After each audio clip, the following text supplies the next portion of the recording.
I'm Alison Bertram. I work in Leeds encouraging older people to be active, and in 2012 with the Olympics coming to London, I thought it'd be a nice idea to talk to older people and find out if they remembered when the Olympics last came to London, which was in 1948. Hopefully they would remember the Olympics, but certainly they would be able to share their memories of what they were doing and what life was like.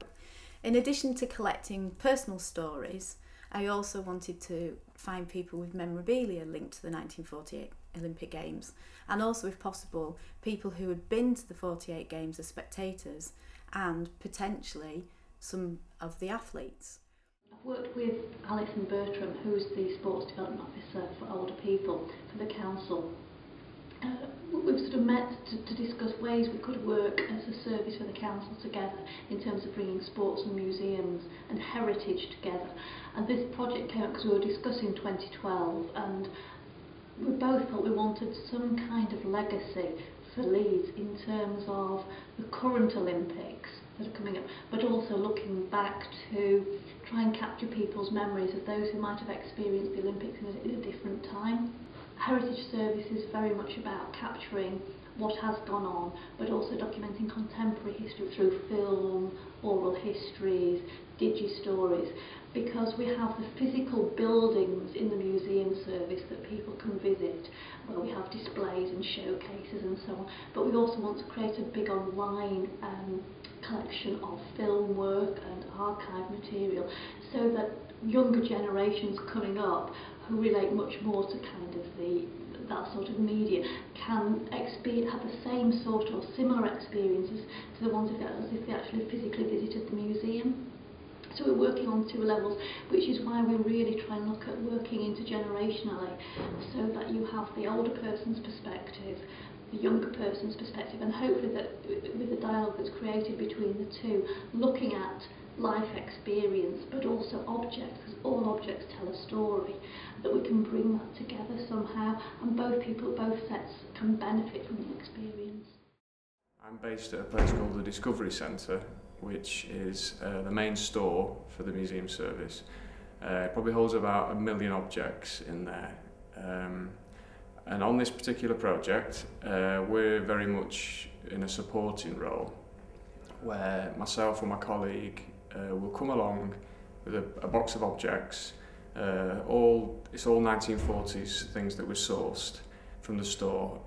In terms of from an object perspective, and that's one of the things that we're really involved in is recording all histories, but collecting information about objects when we're actually out talking to people. Because we've got all these objects, and the experts aren't just people in the museum service, it's people out there, you know, Joe Public.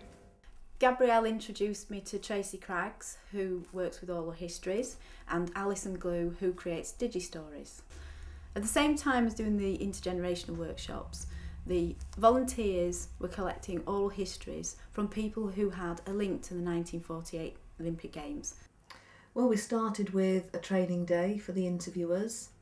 I was lucky to meet 4 wonderful people who were very enthusiastic, and I managed not to knock that out of them on the day's training I had with them.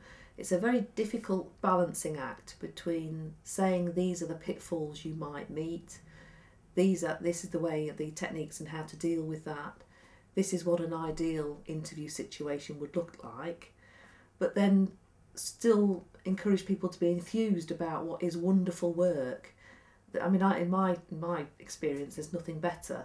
I absolutely love it. And so at the end of the day, I managed not to put them off, I think. And as a result, then they've been out and they've been meeting people who are spectators, who are competitors, people with memories of the Olympics. And the results have been really, really good. The bit I really enjoy about doing this sort of project is just talking to the people and you know, making them realise that we really value what they've got to tell us. You know, it's lovely when we come into the room and they're all chatting away, and then they realise that you actually want them, you know, to tell you their personal story. And it's lovely to see the faces light up when you sometimes bring out an object that they might not have seen in years, or a photograph that means a lot to them, and just get them to start talking and remembering about those days when those pictures were taken. And it just sort of brings it to life for them, really. But one of the other really nice things is having the younger people involved as well, because that's made a big difference for me. The projects I've done in the past have either been younger ones or older ones. So to have them interacting together and to get the young people giving their views about what life's like now, but also telling the older people how they might have coped in the old days. It's been really interesting. I recently transcribed Dick Radley's interview with interviewer Jack, and I have found his story personally inspirational.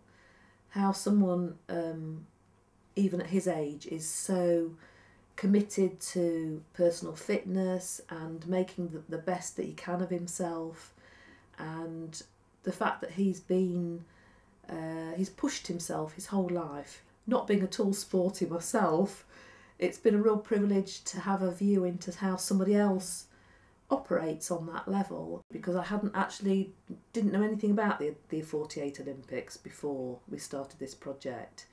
And to see the fact that it's actually, it carries on that feel of austerity, the rationing, finding out that of course the athletes were, they were allowed double rations, I think, but they were still rationed, and that they were sleeping. You know, when you compare that to how today's athletes are pampered and how they have every facility going, that to me it is a real triumph of what the Olympics was about it being a real competition, but with a really nice spirit to it after everything that they'd all been through in such recent times. To see that carried on in the form of the Olympics has been really interesting for me. This project has involved many different people, and so and some have never met. So we wanted to bring everybody together in one place, a celebration event, so that everybody could learn about all the different aspects of the project. So we had the older people and the young people that had been in the workshops together. We had the volunteers who'd been doing the oral histories. We had past Olympians, 4 past Olympians at the event. We had a guest speaker, Tommy Godwin, who'd won bronze medals for cycling in the 1948 Olympic Games. We had a local singing group who came and sang some 1940s songs. A little shy and sad of eye, but very wise was he. And then one day, a magic day, he passed my way, and while we spoke of many things, fools and kings, this he said to me. I think one of the things that I've really enjoyed about this project has been bringing different people together and just listening to their stories. And I think for me personally, one of the really great things is that we've been able to borrow objects from people. A pennant, for example, from the 1948 Games. Now that will be a star object, and actually going out and meeting the guy and seeing his face light up as an object that, yes, he likes it and it was important to him, but to actually have that physically in a main city museum and other people to enjoy that object, I mean, that's part of the job I absolutely love, and that you think you're really hopefully making history and making that person make history, if that makes sense. And I think the other thing is just, as I say, collecting people's memories, because older people in particular, I think, have so much that they can offer and share, and their voices are rarely heard. And so for me, to have those people's voices physically in the museum through the media we can now use is absolutely amazing.